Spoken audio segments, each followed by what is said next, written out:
गहरी पहाड़ियों के बीच बसा एक ऐसा गांव जहां की औरत नए मर्दों से रिश्ता कायम करती हैं और फिर पुत्र की प्राप्ति के बाद उन मर्दों के साथ कुछ ऐसा करती हैं जिनके बारे में आप सोच भी नहीं सकते। कहानी की शुरुआत में हमें एक आदमी को दिखाया जाता है जो कि पेशे से प्रोफेशनल फोटोग्राफर है।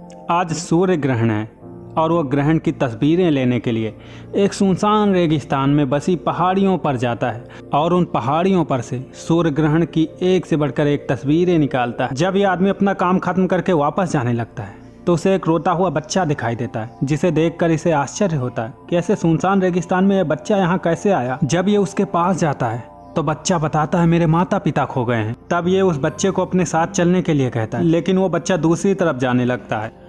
अब ये ना चाहते हुए भी उस बच्चे के पीछे जाता है क्योंकि वो बच्चा बहुत छोटा था और वो उसे ऐसी जगह पर अकेला नहीं छोड़ सकता था। वो बच्चा भागते हुए काफ़ी दूर निकल जाता है।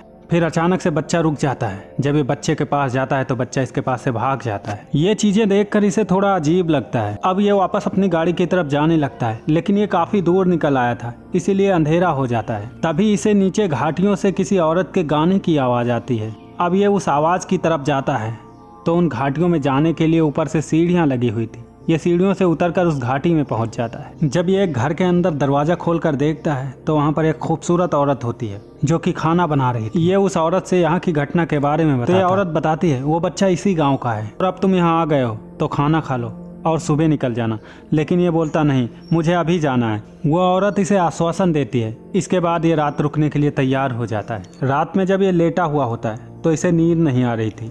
तभी ये आदमी देखता है वो औरत पास वाले कमरे में अपने सारे कपड़े उतारकर अपने शरीर को साफ कर रही है, जो कि इसके बेड से सारा कुछ साफ साफ दिखाई दे रहा था।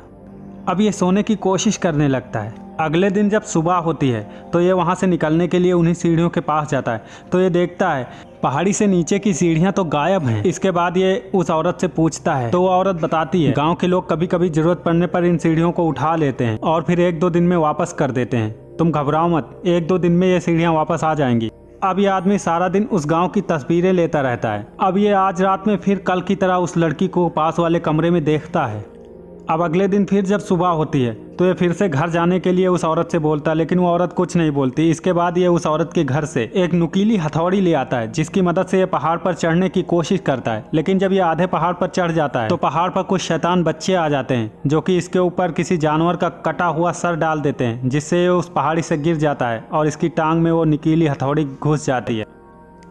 ये दर्द से पड़ा हुआ वहाँ पर तड़प रहा होता है। तभी वो औरत आती है और इसे उठाकर अपने घर ले जाती है और इसके पैर से हथौड़ी निकालती है और इसके जख्मों पर मलहम लगाती है। लेकिन ये आदमी बार बार उस औरत से बस एक ही बात बोलता है, मुझे मेरी दुनिया में वापस जाना है। अब धीरे धीरे इस आदमी का जख्म भर जाता है। अब रोज रात में ये उस औरत को उसी तरह कपड़े निकालते हुए और शरीर को साफ करते हुए देखता है। धीरे धीरे 2-4 दिन बीत जाते हैं। अब इसका जख्म कुछ सही हो जाता है। अब ये घाटी के बीच में जाकर पहाड़ियों पर मदद के लिए लोगों को बुलाता है। तभी इसे घाटी के ऊपर एक बच्चा दिखाई देता है जिससे ये मदद मांगता है। तो वो बच्चा एक रस्सी लटका देता है जिसकी मदद से ये ऊपर चढ़ने लगता है। जब ये आधी पहाड़ी पर पहुंच जाता है तो वो बच्चे इसके ऊपर पेशाब कर देते हैं और रस्सी को जोर जोर से हिलाते हैं जिससे इसका बैलेंस खराब हो जाता है और ये पहाड़ियों से टकराकर बेहोश हो जाता है। जब इसे होश आता है तो ये उसी औरत के घर में होता है।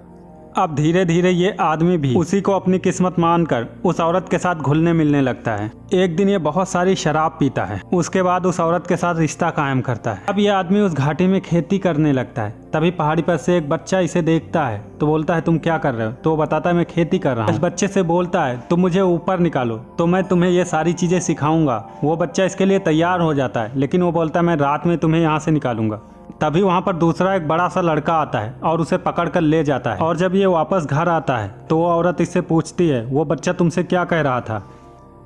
तब ये कुछ नहीं बोलता। जब ये घर से बाहर निकलता है तो देखता है कि उस बच्चे को सभी बच्चों ने मार दिया है और पहाड़ी पर से उल्टा लटका दिया। ये देखकर इसे बहुत ज़्यादा दुख होता है। इसके बाद वो औरत इसे एक पिंजरे में बंद कर देती है और वहीं पर इसे खाना पीना देने लगती है। अब वो औरत इसके साथ ज़्यादा अच्छा व्यवहार नहीं करती थी, बस इसे जिंदा रखने के लिए खाना और पानी दे दिया करती थी। धीरे धीरे कई महीने बीत जाते हैं। अब ठंड का मौसम शुरू हो गया था। तभी वो औरत इसे एक कंबल देती है। अब ये आदमी उस औरत से कहता, अब मैं यहाँ से कभी भागने की कोशिश नहीं करूंगा, तुम मुझे इस पिंजरे से आजाद कर दो। तब वो औरत इसे बताती है, मुझे तुमसे सिर्फ एक संतान चाहिए थी जो कि मेरे पेट में है, बाकी मुझे तुमसे कोई मतलब नहीं है। और जब मेरी ये संतान हो जाएगी तुम उसे देख लोगे तो हम तुम्हें मार देंगे। इस गांव में जितने भी लड़के तुमने देखे हैं वो सारे मेरे लड़के हैं और वो अलग अलग लोगों से जन्मे हैं। अब जब वो औरत अपने घर जाती है तो उसे बहुत ज्यादा डिलीवरी पेन होने लगता है। पेन इतना ज्यादा था कि वो बर्दाश्त नहीं कर पा रही थी।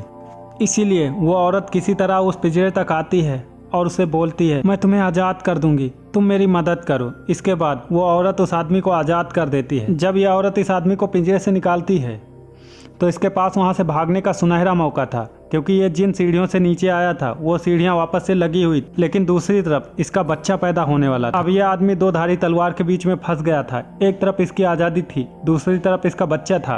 अब यह आदमी उस औरत को छोड़कर सीढ़ियों की तरफ भागता। तभी वो औरत एक बच्चे को जन्म देती है, जिसकी आवाज़ सुनकर ये रुक जाता है। ये वापस आता है और उस बच्चे को गोद में उठा लेता है। तभी पीछे से एक बड़ा सा लड़का आता है और इसकी गर्दन काट देता है, जिसके बाद इसकी वहीं पर मौत हो जाती है। चूंकि ये पैदा होने वाला शिशु एक लड़की थी, इसीलिए वो औरत बोलती है, बेटी अब तुम मेरी जगह लोगी। और इसी के साथ यह कहानी खत्म हो जाती है। दोस्तों, ये कहानी आपको कैसी लगी? अगर कहानी अच्छी लगी है तो चैनल को सब्सक्राइब करके वीडियो को लाइक करना और कमेंट में बताना।